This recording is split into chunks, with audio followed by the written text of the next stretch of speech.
예, 오늘의 시황 브리핑 시작하겠습니다. 일단 뭐 7월 PC가 가장 중요했었는데 이건 예상치대로 나왔습니다. 근데 어쨌든 뭐 이게 전달 대비는 좀 올라간 수치라서 이제는 고용 지표가 잘 나오는지가 되게 중요해졌다. 이렇게 이제 평가를 받아서 중립 정도 영향을 줬고요.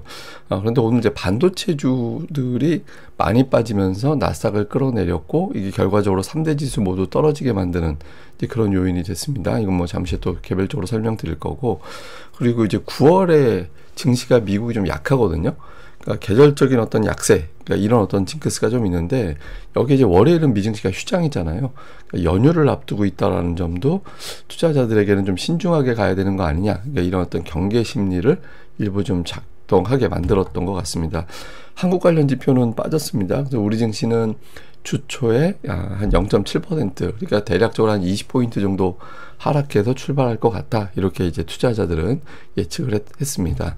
뭐 3대 지수 다 빠지긴 했는데 다우하고 나스닥하고 차이가 많이 나잖아요. 그러니까 이게 하락하는 종목이 일방적으로 많았다라는 건 아니고 대형주, 특히 이제 기술주가 되게 많이 빠져서 전체적으로 지수를 끌어내렸구나. 그런데 보시다시피 하락한 업종, 상승한 업종이 되게 비슷했거든요. 그러니까 기술 업종이 1.6% 빠져서 전체적으로 지수를 끌어내렸지만 상승한 업종 수도 적진 않아서 전체적으로 기술주 팔아서 다른 종목으로 약간 분산하는 그런 분위기가 나온 하루였다. 이렇게 보는 게 조금 더 합리적일 것 같습니다. 뭐 이슈를 보면 우선 물가 지표는 예상치대로 나왔거든요. 그래서 예상치에 딱 맞게 나와서 이게 뭐 호재도 아니고 악재도 아니고 그냥 다행이네 정도, 다행이네 정도로 넘어갔고요. 그런데 반도체 쪽에 일단 악재성 재료가 나온 게 결정적으로 지수를 끌어내리는 역할을 했습니다. 특히 이제 엔비디아 주가가 이제 제법 빠졌는데 알리바바가 자체 AI 칩을 개발한다, 이런 보도가 나왔죠. 이것 때문에 반도체 업종 지수가 3.5% 빠지면서 전체적으로 지수의 발목을 잡는 이제 그런 역할을 했고요. 그리고 관세 관련된 부담되는 뉴스들, 예를 들면 그 $800 이하 소액 화물에 대해서는 관세가 면제되고 있었거든요. 근데 금요일로 그게 종료가 됐어요. 네, 이렇게 되면 향후에 이제 그 소액 화물에도 관세가 부과가 되는 거니까 이 뭐 저가 제품 막 중국에서 이런 거 저런 거 이제 택배로 막 그 구매해가지고 이제 택배로 들여오는 품목들 있잖아요. 이게 이제 가격이 올라가게 되니까 향후에 소비에 영향을 주지 않을까, 이런 우려가 좀 일부 작동이 됐고, 그리고 또 캐터필러에서 관세 영향 때문에 한 $15억 이상 이제 영향을 받는다, 이런 내용을 공개를 했거든요. 그래서 캐터필러가 이제 빠지고 하면서 이 관세 관련해서 뭔가 좀 실생활에 또 기업들의 피해가 나오기 시작하는구나. 그러니까 이런 점도 이제 투자 심리에는 좀 부담을 주는 그런 영향을 줬던 것 같습니다. 근데 연준 인사들은 어쨌든 금리는 내릴 것 같다라는 거예요. 뭐 어제 이제 크리스토퍼 월러가 9월에 내리고 계속 인하 이어가야 된다. 고용 상황이 빠르게 악화될 가능성이 있기 때문에 내리는 게 좋다, 이런 발언을 했고요. 또 메리 데일리 같은 경우도 그 경제 상황에 맞게 정책을 재조정할 필요가 있다, 이렇게 언급을 하면서 이 고용이 나빠질 때까지 기다리면 너무 늦는다. 그러니까 이 사람도, 근데 이 사람이 이번 회의에 투표권이 있는 사람은 아닙니다만 이제 토론은 참석을 할 거잖아요. 그래서 그 연준 인사들 중에 일부가 이제 조금씩 좀 금리 인하 쪽에 발언하는 그런 사람들이 지금 늘어나고 있다. 이런 점도 좀 특징이었던 것 같습니다. 근데 어쨌든 이제 9월에 시장이 좀 밀리는 경향성이 있어요. 그리고 이제 또 연휴 앞두고 있는 상황이다 보니까 월요일에 미증시 휴장이거든요. 그래서 조금 좀 조심해서 나쁠 거 없잖아. 그러니까 이런 어떤 태도를 보인 점도 오늘 지수가 좀 밀리는 그런 이유로 작동을 했던 것 같습니다. 근데 이제 여전히 강세장 주장도 많이 있어요. 예를 들어서 이제 톱니 같은 경우는 AI가 여전히 과소평가되고 있다. 이제 사이클 1분기에 불과하기 때문에 계속 올라간다. 이 사람 같은 경우는 2035년까지 강세장이 이어진다라는 거예요. 그래서 이제 노동시장 구조, 인구 분포 이런 걸 감안해 볼 때 장기 강세장이 이어진다, 이렇게 이제 보고 있는 것 같고, 또 크리스 자카렐리 같은 경우는 금리를 내릴 거라서 연말까지 계속 증시 올라간다. 9월, 10월에 시장이 주춤거린다면 그건 오히려 매수 기회다, 이런 주장을 또 하기도 했습니다. 자, 7월 PCM 한번 더 점검을 해보면 예상치에 딱 맞게 나왔어요. 그러니까 뭐 헤드라인, 근원, 그리고 개인 소득, 개인 지출까지 전부 다 예상치하고 똑같이 나왔거든요. 그러니까 뭐 좋고 나쁘고 없이 그냥 다행이다 정도로 봐야 되는 거죠. 그러니까 증권사들이라든가 이제 분석가들 평가는 고용 지표가 어떻게 나오는지 이제 고용 지표에 대한 주목도가 높아졌다. 다음 주에 고용 지표 나오거든요. 예, 그리고 이제 연준이 이제 관세 영향을 단기로 보는지가 관건인데 최근에 연준의 분위기는 좀 단기로 영향을 주고 끝나는 거. 이게 왜 그러냐면 그 관세는 한 번 부과하면 그걸로 끝나는 거잖아요. 그러니까 전월 대비, 그러니까 매달 10% 이렇게 올리는 게 아니라서 한 번 올리면 그걸로 딱 올라가고 나서부터는 고정이 되는 거거든요. 그래서 뭐 그렇게 감안해 볼 때 그냥 한 번 올라가면 그걸로 이제 끝나는 거 아닌가. 이렇게 이제 본다라는 거예요. 근데 이제 어쨌든 지금 현재 수치 자체가 이렇게 낮은 건 아니잖아요. 물가 수치가. 그래서 이토로 같은 경우는 금리 인하는 할 것 같긴 한데 속도는 되게 더딜 것 같다. 신중하게 추가 인하는 신중하게 볼 것 같다. 이렇게 이제 분석들이 나왔습니다. 근데 어쨌든 PC 이후에 금리 인하 확률은 별 변화는 없었습니다. 그러니까 어제까지 85대 15였거든요. 인하 85, 동결 15. 근데 오늘 뭐 87.5대 12.5니까 뭐 어쨌든 9월에 내리긴 내리겠구나 라는 쪽으로 분위기가 여전히 이어진 거다, 이렇게 보면 되겠습니다.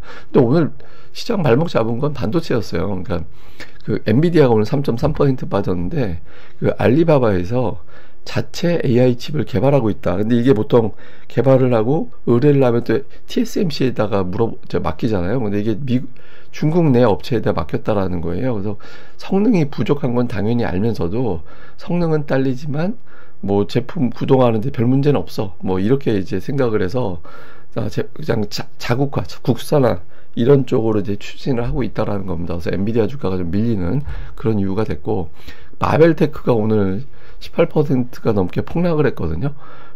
이게 이제 데이터 센터 전망이, 매출 전망이 전분기하고 똑같다. 그러니까 이번 분기나 다음 분기나 데이터 센터 매출은 그대로야. 이렇게 얘기하면서 이게 뭔 소리지? 갑자기 투자가 이제 더 이상 정체 상태로 가는 건가? 이런 어떤 우려를 또 자극을 하게 됐고요. 그리고 델 컴퓨터 같은 경우도 이제 가이던스를 좀 부정적으로 제시했거든요. 시장에서 기대했던 것보다 조금 더 보수적인 어떤 가이던스를 제시하면서 9% 가까이 빠져서, 그러니까 반도체에 계속 돌아가면서 이제 뭔가 좀 악재성 재료가 나온 거예요. 여기 이제 뭐 그 중국의 반도체 장비 반입하려면 건당 허가 다 받아야 된다. 이렇게 또 메시지가 나왔잖아요. 그 우리나라 업체들 삼성이라든가 이런 데가 다 포함이 되는 거죠. 이런 등등이 전체적으로 반도체의 투자 심리를 끌어내렸고, 이게 결과적으로 지수를 하락하는데 결정적인 영향을 준 거다, 이렇게 봐야겠습니다. 그리고 이제 9월이 전통적으로 좀 약해요. 그러니까 이게 미국 보면 매달 그 1964년 이후에 보면 대체로 9월 증시는 마이너스를 기록했거든요. 평균적으로. 그 상승 확률이 50%가 안 돼요. 그러니까 이게 이제 왜 뭐 내일 증시 전망대 시간에 다시 설명을 드리겠습니다만, 이제 뮤추얼 펀드라든가 그러니까 이런 데서 그 계절적인 특성, 그러니까 이제 리밸런싱이라든가 이런 걸 하는 과정에서 먼저 매도부터 하고 그 다음에 매수를 한다라는 거예요. 그리고 이제 기업들도 자사주 매입을 이제 좀 멈추게 되는, 실적 발표 앞두고 자사주 매입도 멈추게 되고, 개인 투자자들도 이제 9월에는 별로 매수를 안 한답니다. 그래서 이제 계절적인 특성이 수급이 좀 딸리는 그런 구간으로 진입하게 돼서 좀 밀리니까 혹시 이번 달에도, 그러니까 9월에도 이번에도 그러지 않을까? 그러니까 이런 걱정이, 현금화 조금 시켜놓고 보자. 특히 많이 올라갔던 AI 관련된 종목들에서 좀 현금화 시켜놓고 보자, 이런 정서를 좀 자극한 게 아니냐. 더군다나 월요일이 약세장이니까, 월요일이 휴장이니까 이제 그거 보고 나서 가늠하자, 뭐 이런 이제 움직임이 나왔던 걸로 추정이 됩니다.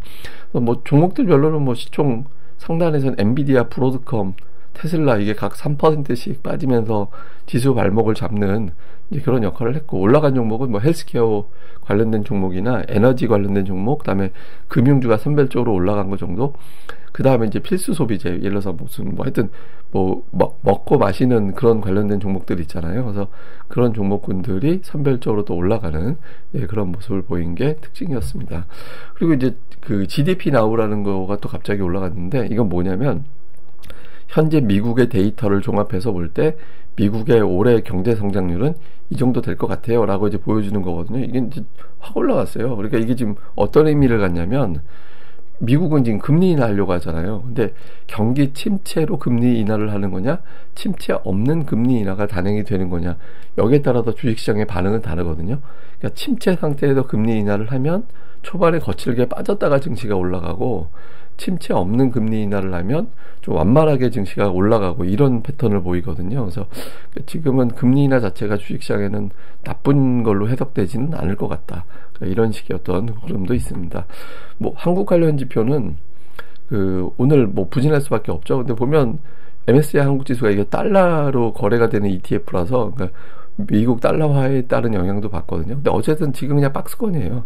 예, 그러니까 주식시장은 일단 8월은 박스권으로 마감이 된 상태가 됐다. 이제 9월에 우리 해외 쪽의 불안한 요인, 국내는 이걸 퉁치기 위해서는, 상쇄하기 위해서는 예를 들어서 뭐 상법 개정, 세제 개편안 이런 것들이 좀 가닥을 잡아주면 시장이 반전할 수 있는 계기가 될 수 있거든요. 그래서 아마 9월에 우리 증시는 국내 정책이 어떤 형태로 돌아가는지 여부가 상당히 중요한 변수로 작동을 할 것 같습니다.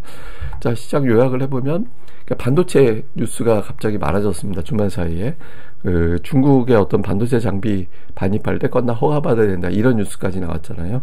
그러니까 주초에 종목들의 반응이 상당히 중요해졌고, 그렇지만 이제 금리 인하 기대감은 아직까지는 유지가 되고 있다는 점은 되게 다행스러운 대목이고, 그리고 또 글로벌 주식형 펀드에 자금이 계속 들어오고 있어요.